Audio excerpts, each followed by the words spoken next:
Renungan Harian Selasa 17 Juni 2025 diajak menari oleh Allah. Mazmur 8 ayat 1 sampai 10. Mari kita berdoa. Ya Tuhan, kiranya Roh Kudus menolong kami saat membaca dan merenungkan firman-Mu, agar kami mengerti maksud kehendak Tuhan. Dalam Yesus kami telah berdoa. Amin.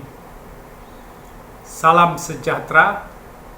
Kiranya hari ini kita semakin terdorong untuk menyanyikan kemuliaan dan keagungan Tuhan, sebagaimana diungkapkan dalam Mazmur 8 ayat 2. Dalam kalender liturgi Kristen, Minggu Trinitas dirayakan pada hari Minggu pertama setelah Pentakosta. Hari ini kita diajak untuk merenungkan dan merayakan doktrin Allah Tritunggal, Bapa, Anak, dan Roh Kudus, satu Allah dalam tiga pribadi yang kekal, setara, dan penuh kasih. Tritunggal bukan berarti kita mengimani tiga Allah, melainkan satu Allah dalam tiga pribadi. Dasar keyakinan ini bersumber dari kesaksian seluruh kitab suci, termasuk dalam 1 Yohanes 5 ayat 7 yang menyatakan Bapa, Firman, dan Roh Kudus adalah satu. Seluruh kisah penyelamatan dalam Alkitab berakar pada karya Bapa sebagai perencana, Anak sebagai penebus, dan Roh Kudus sebagai penyempurna. Tritunggal juga berarti kita mengakui bahwa Allah adalah pribadi yang relasional. Relasi adalah bagian dari hakikat Allah sendiri. Bapa mengasihi Anak, Anak menaati Bapa, dan Roh Kudus mengikat relasi itu dan membagikannya kepada manusia. Dalam kasih-Nya yang saling memberi dan menerima, Allah mengundang kita masuk dalam persekutuan kasih tersebut. Karena kita diciptakan menurut gambar Allah Tritunggal, maka kita pun diciptakan untuk relasi kasih dan komunitas. Itulah panggilan gereja untuk hidup dalam kesatuan, kasih, dan misi meneladani Allah yang adalah kesatuan dalam keragaman. Mazmur 8 membawa kita kepada kekaguman akan karya Allah Bapa. Ketika kita berdiri di bawah langit malam dan memandang bintang-bintang, tidakkah kita merasa sangat kecil? Itulah yang dirasakan pemazmur. Rasa takjub dan heran atas perhatian Allah kepada manusia yang begitu kecil dibandingkan kemegahan ciptaannya. Apakah manusia sehingga engkau mengingatnya? Mazmur 8 ayat 5. Dalam ayat ini, kata manusia memakai istilah Ibrani enos, yang berarti makhluk yang rapuh, terbatas, dan lemah. Namun justru manusia seperti itulah yang diingat oleh Allah, diperhatikan, bahkan dimahkotai dengan kemuliaan dan hormat. Inilah rahasia kasih Allah Tritunggal. Ia memilih yang hina untuk dimuliakan, bukan karena kehebatan manusia, melainkan semata-mata karena kasih-Nya. Allah bukan hanya mencipta lalu menjauh. Ia adalah Allah yang mengundang manusia ke dalam relasi kasih yang kekal, penuh keintiman. Allah memuliakan manusia dengan mengundang manusia menari dalam kasih-Nya. Dalam teologi terdapat istilah perikoresis. Secara harafiah, saling tinggal atau berputar bersama. Relasi timbal balik saling berdiam antara Bapa, Anak, dan Roh Kudus.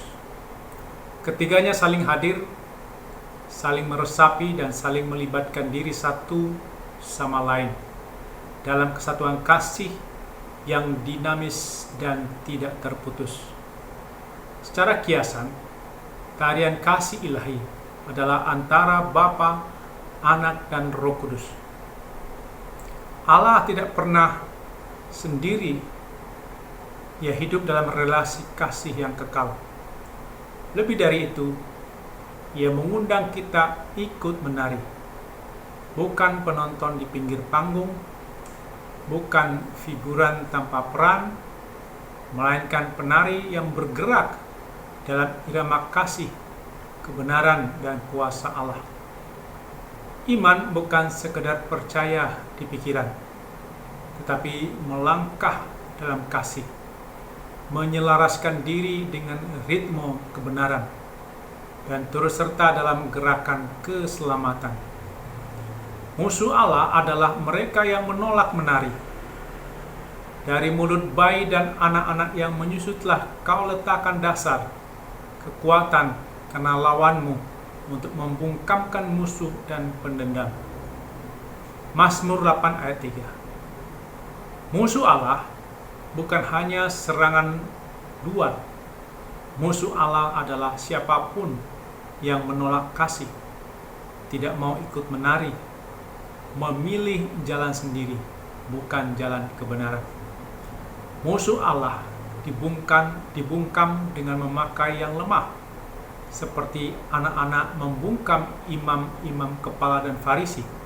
Matius 21 ayat 15-16. Pujian dari bayi-bayi menggambarkan penyembahan yang murni bagi Allah dari yang lemah, hina, rendah, bukan dari orang yang merasa kuat, hebat. Setelah dimuliakan, manusia diberi kuasa atas buatan tangan Allah. Kuasa ini bukan untuk menindas atau mengeksploitasi, tetapi untuk merawat atau memelihara ciptaan, lingkungan hidup. Bukan untuk dominasi egois, tetapi untuk melanjutkan karya kasih Allah. Bukan mencederai harmoni, tetapi untuk menari selaras kehendak Sang Pencipta. Kuasa kita harus mencerminkan kasih, bukan keserakahan. Murid yang sejati adalah orang yang berpartisipasi dalam karya Allah yang mencipta dan memelihara. Mazmur 8 adalah undangan Allah bagi manusia yang kecil, hina, dan lemah untuk masuk dalam tarian kasih-Nya. Iman berarti ikut menari dalam kasih Allah. Pujian adalah gerakan yang menyesuaikan diri dengan irama kekal Allah. Ketaatan adalah langkah tarian di panggung dunia di hadapan Allah Sang Sutradara Agung. Ajakan bagi kita, apakah kita mau menari bersama Allah? Bukan tarian popularitas, bukan tarian ego, melainkan tarian kasih, kebenaran, dan keagungan. Tarian iman yang mengikuti jejak Kristus, tarian pengharapan yang dipimpin Roh Kudus, tarian kekal yang dimulai sekarang dan berlanjut selamanya. Marilah kita menari, menyanyikan lagu yang merdu untuk memuji Allah. Karya besar yang agung benar telah dilakukannya terhadap umatnya, seperti lirik lagu KJ 292 ayat 1. Tabuk gendang sambil menari, nyanyikan lagu yang merdu, bunyikanlah gembus kecapi, hari memuji Allahmu. Karya besar yang agung benar telah dilakukannya terhadap umatnya. Amin. Mari kita berdoa. Ya Allah yang maha mulia, Engkau melihat kami yang hina, tetapi mengangkat kami untuk menari dalam kasih-Mu. Ajar kami mengikuti langkah-Mu, hidup dalam irama kebenaran, dan memelihara karya tangan-Mu. Kami mau ikut menari bersama-Mu dalam iman, dalam pujian, dalam kasih yang tak berkesudahan. Dalam nama Yesus kami berdoa. Amin.